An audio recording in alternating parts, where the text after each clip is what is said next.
Hello and welcome to News Across Nigeria. I'm Joker Rogers. Coming up on the program. School activities disrupted in Delta State as the teachers' unions face off with the state government takes a new turn.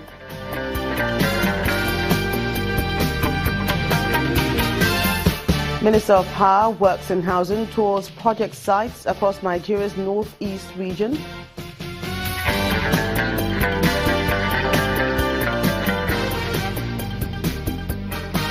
And the military stops unauthorized training of vigilantes in Plateau State, meets religious leaders to sustain the peace.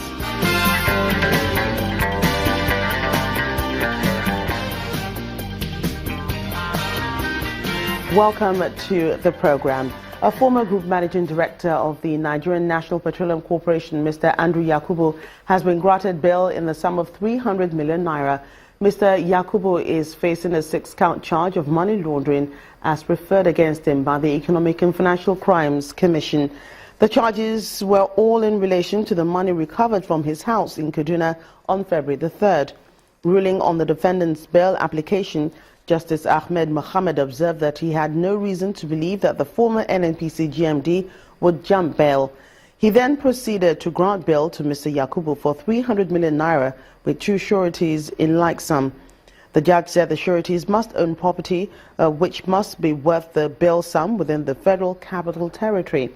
He, however, refused to grant the prayer of the Defense Counsel for an order releasing the accused person's international passport, which was set to be in the EFCC custody.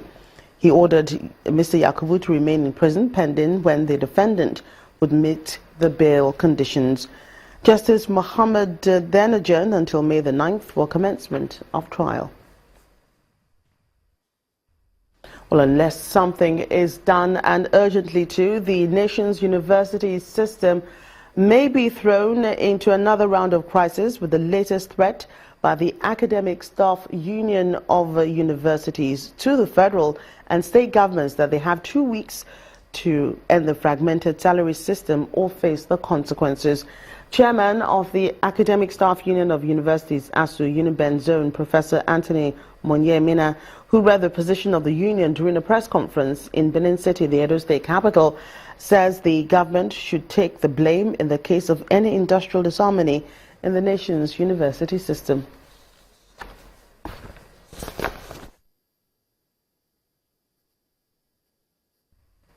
Meanwhile, the Calabar branch of the Academic Staff Union of Universities have described the cuts in salaries of university staff as strangulating, calling on the government to reverse this decision. Speaking in the Cross River State capital, the zonal coordinator of ASU, Professor Nsing Oga, says the university system in the country has once again found itself under a dark cloud of uncertainty. The Calabar zone consists of members in the University of Calabar, Abia State University, Cross River State University of Technology, and Ebonyi and Akwa Ibom State Universities. In the past 1 year or so, there have been strangulating cuts in staff salaries,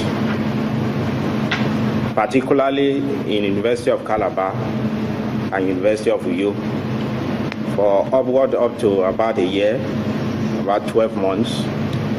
They have had fractions of salaries. Within this period, salaries have not been paid in full. The situation worsened in February 2017 when they had their salaries.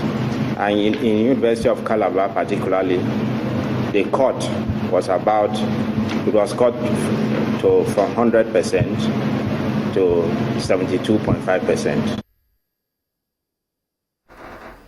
More from the education sector. The face-off between the Delta State government and the Nigerian Union of Teachers has taken a new turn as teachers and students seem to be at a crossroad as to what directive to follow. The state governor had directed that all secondary school teachers must resume work today, but some teachers who attempted to do so could not gain entrance as the gates were locked. The secondary school teachers had joined their primary school counterparts on a sympathy strike action about a week ago, demanding payment of monthly salaries, minimum wage arrears, promotion of teachers in both the primary and secondary schools were also on the table. The Delta State Commissioner for Education, leading a team to unseal secondary schools earlier placed under lock and key by the state chapter of the Nigerian Union of Teachers. Switch up. Okay. Okay. Come on, seize it now. Seize it now.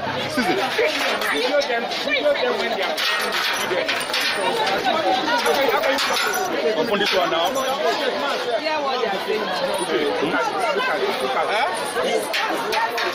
Why did you open?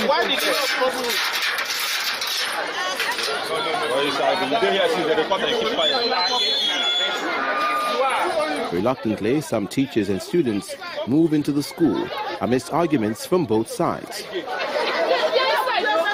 you not gone? Our students.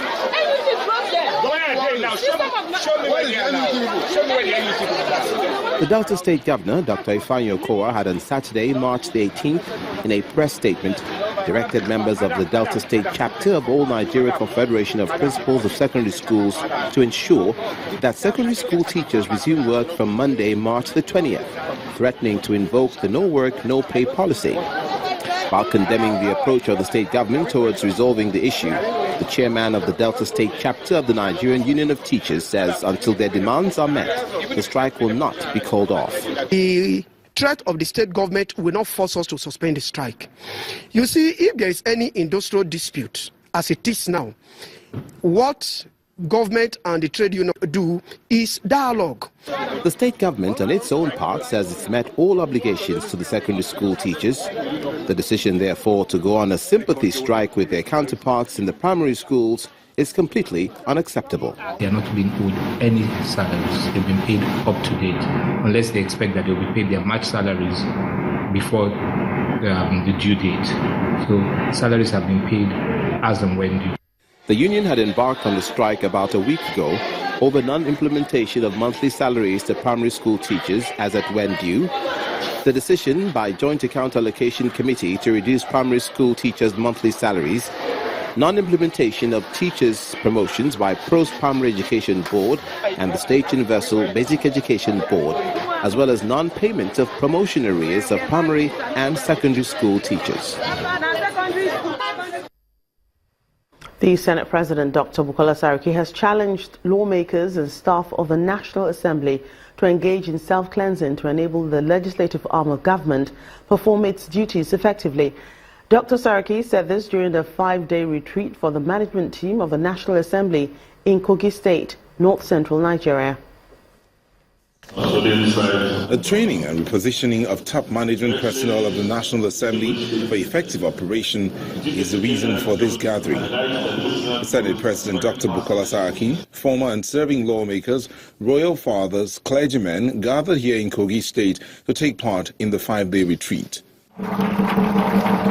The clock of the National Assembly sets the tone for the event. The objective is principally to create an atmosphere of participatory inclusiveness in the way we work. For these lawmakers, such meetings are very important. Training them, no doubt, is of paramount importance.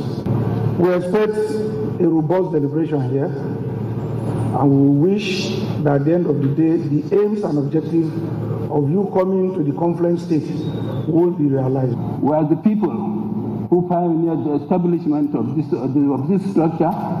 We made a difference between dictatorship and democracy. The host governor, Yahaya Bello, asked the lawmakers to operate optimally so that Nigerians can enjoy the dividends of democracy. You, the unsung heroes and heroines of the assembly, must operate optimally. To achieve this, capacities must be built, rebuilt, upgraded, and updated. The Senate President believes a committed workforce is needed for the National Assembly to play its role effectively, and so he calls for a purging of the system. I want a National Assembly that will be based on merit, that your career and your progress will be based on your performance. I want a National Assembly management where people will give in their hours because they know that the leadership will appreciate and recognize it.